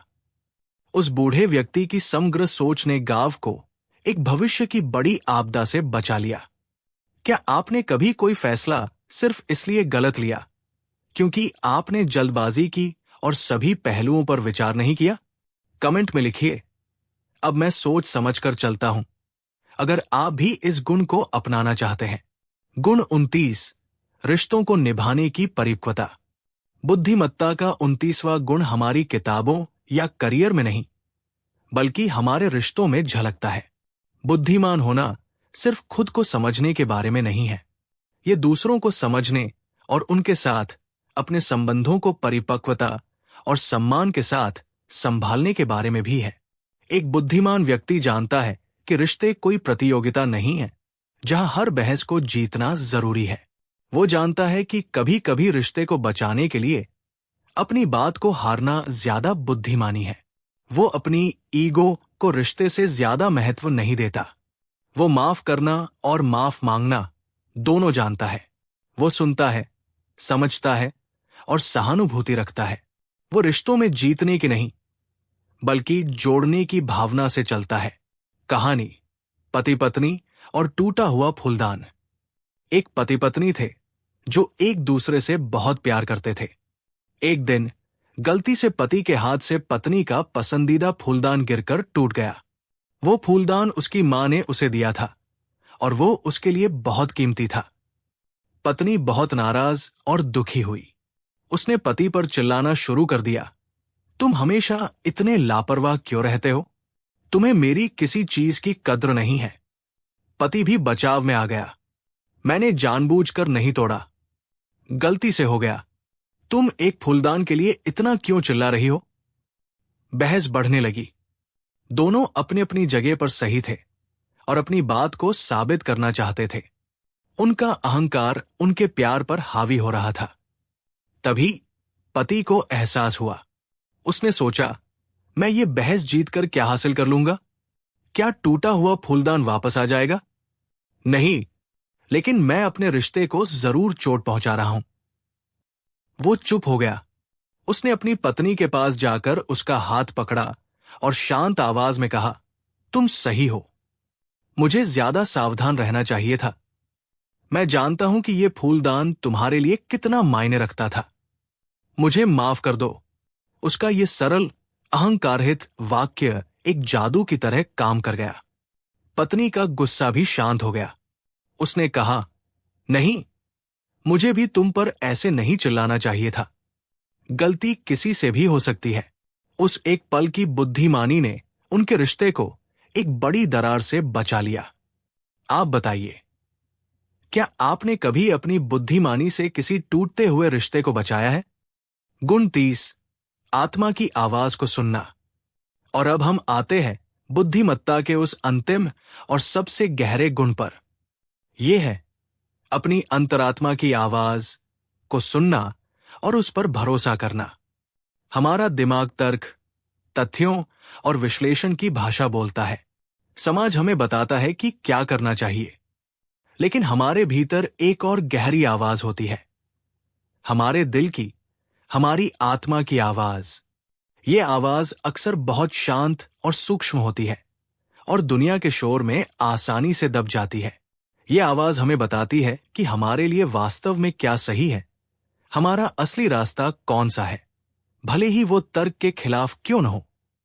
एक बुद्धिमान व्यक्ति तर्क और विश्लेषण का सम्मान करता है, लेकिन वो अपनी अंतरात्मा की आवाज को अंतिम मार्गदर्शक मानता है। वो दुनिया के शोर से हटकर उस भीतरी आवाज को सुनने के लिए समय निकालता है, और जब वो आवाज स्पष्ट होती है तो वो उस पर चलने का साहस रखता है। कहानी, युवा डॉक्टर और उसका गांव। एक बहुत ही होनहार युवक था जिसने शहर के सबसे बड़े मेडिकल कॉलेज से डॉक्टरी की पढ़ाई पूरी की थी। उसे अमेरिका के एक प्रसिद्ध अस्पताल से एक बहुत बड़ी नौकरी का प्रस्ताव मिला, जिसमें बहुत सारा पैसा और शोहरत थी। तार्किक रूप से ये सबसे सही फैसला था। उसके सभी दोस्त और परिवार वाले भी यही चाहते थे, लेकिन उसके दिल में एक बेचैनी थी। उसे बार बार अपने उस छोटे पिछड़े गांव की याद आती थी, जहां कोई अच्छा डॉक्टर नहीं था और लोग छोटी छोटी बीमारियों से मर जाते थे। उसका दिमाग कहता था, अमेरिका जाओ, अपना करियर बनाओ। लेकिन उसका दिल, उसकी अंतरात्मा की आवाज कहती थी, तुम्हारे लोगों को तुम्हारी जरूरत है। वो कई दिनों तक इस दुविधा में रहा। फिर एक दिन उसने दुनिया के सारे शोर को बंद कर दिया और बस अपने भीतर की उस शांत आवाज को सुना। उसे एक अद्भुत शांति और स्पष्टता महसूस हुई। उसने अमेरिका का प्रस्ताव ठुकरा दिया और अपने गांव वापस लौट आया। उसने वहां एक छोटा सा क्लिनिक खोला। शुरू में लोगों ने उसे बेवकूफ कहा, लेकिन उसने जो आत्मसंतुष्टि और अपने लोगों की सेवा करके जो खुशी पाई, वो करोड़ों रुपए से भी बढ़कर थी। वो अपने जीवन के हर दिन को एक उद्देश्य के साथ जीता था। उसने अपने दिमाग की नहीं, अपनी आत्मा की आवाज सुनी, और यही उसकी सबसे बड़ी बुद्धिमत्ता थी। आप कितनी बार अपने दिल की आवाज को अनसुना कर देते हैं क्योंकि दुनिया कुछ और कह रही होती है, और कब आप उसका अनुसरण करने का साहस दिखाते हैं? अगर इन बातों ने आपके हृदय में कोई नई जगह बनाई है, अगर इन्होंने आपको एक पल के लिए भी रुककर सोचने पर मजबूर किया है, तो इस ज्ञान की यात्रा को आगे बढ़ाने में हमारा सहयोग करें। इस वीडियो को एक लाइक जरूर करिए और इस वीडियो को अपने परिवार और मित्रों के साथ शेयर करिए, क्योंकि ज्ञान का प्रकाश साझा करने से ही फैलता है।